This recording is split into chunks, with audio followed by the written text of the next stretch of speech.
In this video, I want to give you my thoughts on the new Onkyo TX-RZ50 audio-video receiver. Before I begin, I want to mention that I purchased this receiver with my own money. It was not given to me for review. If you haven't already, please check out my unboxing and setup videos of the Onkyo TX-RZ50, linked at the end of this video. The Onkyo is rated at 120 watts per channel at 2 channels driven at 8 ohms.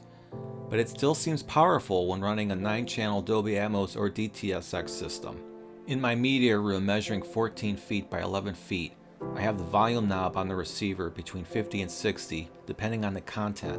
The receiver also provides a full 11 channels of preamp processing if you already have an external amp on hand.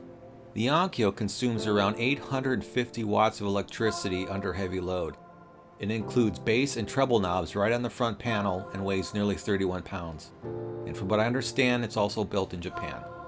The receiver is advertised as having 6 HDMI 2.1 inputs, but I've read several reports that only the first 3 HDMI inputs are 40 gigabit, while the rest are 24 gigabit. Let me know in the comments if you have, in fact, contrary information to that. I'm sure the viewers would be interested to know. In addition to the 6 HDMI 2.1 inputs, there are 2 8K outputs for direct throughput of Dolby Vision, 4K 120 gaming, and so on. Other key features are it's THX certified select, it's IMAX enhanced, offers all major audio streaming services, and it includes DIRAC live room correction at no extra charge. That is a really big deal for a lot of people. DIRAC is, for many, the #1 selling feature of this receiver, right next to having multiple HDMI 2.1 inputs. Nobody in this AVR space is doing that right now, making it a top item in a lot of wish lists. Included in the box, Onkyo provides a speaker setup microphone. It's about the same you would expect from Denon, and it worked just fine for me. To squeeze a bit more performance out of your system, enthusiasts may want to spring for the MiniDSP UMIK2 microphone when using it with the DIRAC Live app on PC or a laptop. In my previous setup and impressions video, I briefly covered the DIRAC setup and configuration. Check that out if you want to know more. After having spent time with the results of the calibration, I can tell you my 3D audio is more spatial and engaging. More so than it was with the now obsolete Denon AVR-X3800H that it replaced. I enjoyed the DIRAC calibration so much that I will probably be the first in line to buy the next AVR with 11 power channels of DIRAC integration. I have another Denon in the dedicated theater room ready to be replaced. It's the AVR-X3400H, which is also obsolete. What I really enjoy about the Onkyo TX-RZ50 is just how clean and open the sound is. I'm sure it's the placebo effect, but I almost feel like the Onkyo sounds better than the Denon it replaced, if ever so slightly. Could it be the DIRAC, or is it just better? Not sure, but I like it. When listening to 2-channel stereo, it's very open and has a nice wide soundstage. When gaming or sampling DTS or Dolby demos, the ceiling speakers seem to be more alive than before, and I get a better sense of the back surround channels too. Try to imagine an object traveling around and above your room versus an object bouncing from speaker to speaker. This is a fantastic AVR. My only issue with it is its limited high-resolution audio streaming support. When I say limited, it's still excellent in that you can stream high-quality music, just not master audio. I covered that in my previous setup video, but basically you can't stream full bitrate master audio recordings from Tidal with the built-in app or stream DSF files from your media server.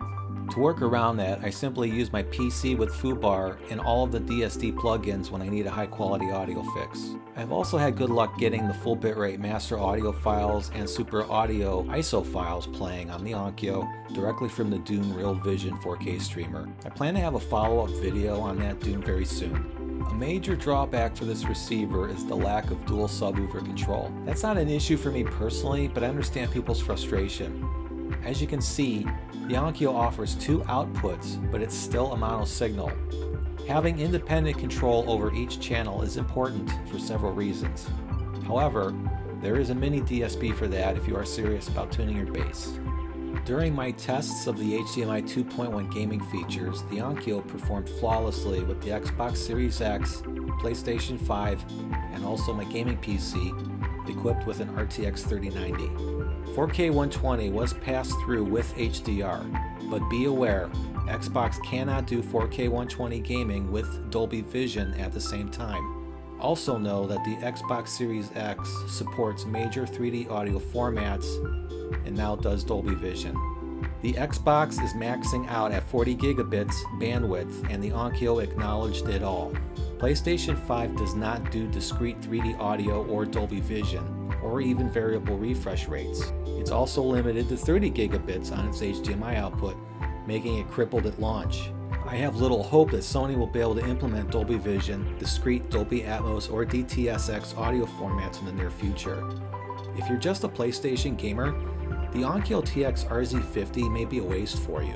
This Onkyo is my 6th AV receiver in the past 20 years. In the old theater at my previous house, I had a Pioneer Elite that I upgraded to a Denon. Not too long after, I got a Yamaha home theater and a box AVR for the living room. Once that house was sold in 2018, I bought both the 4400 and 6400 models of the Denon for the new theater and media rooms. Now, I just got the Onkyo. At some point, my wife asked me, just how many of these things does one person need? My answer now is just the Onkyo TX-RZ50 and maybe one or two others. Has your significant other ever asked why you're upgrading again? Did they try to barter a deal so they can get something too? Well, if so, get them something nice and check out Galaxy Craft for some one-of-a-kind custom jewelry that's handmade by a real artisan. Have that gift ready as you break the bad news to them. Please visit the link below for more information. At the time I posted this video, the Onkyo TX-RZ50 is not for sale anywhere online. Some websites show it for pre-order, but you may not see it for several months. Same goes for Xbox Series X and PlayStation 5. Since these devices all play well together, you can rest easy knowing this combination is worth the wait. After having spent some time with the Onkyo TX-RZ50, I would not trade it for anything currently on the market. It meets my needs perfectly. It has enough HDMI inputs to support my gaming requirements. It provides stellar sound, plenty of power, and has the best audio calibration software around. The TX-RZ50 is worth at least twice the street price of $1,399 US. If you can find this receiver to purchase, buy it immediately. Thanks for watching, and if you plan to get this receiver or already have it, leave some comments below.